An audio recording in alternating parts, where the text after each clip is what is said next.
But if you put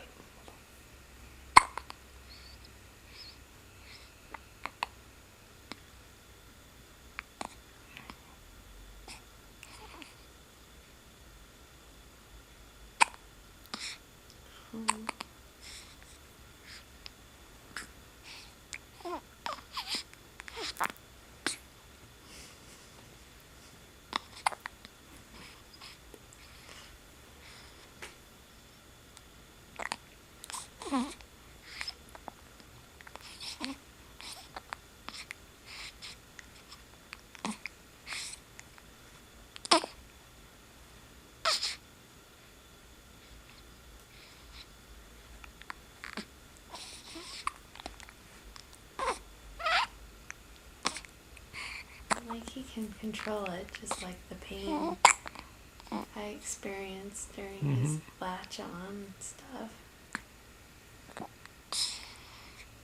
She said it might be a good idea to go see a lactation specialist just to be, because they can offer additional tips and just make sure. Oh.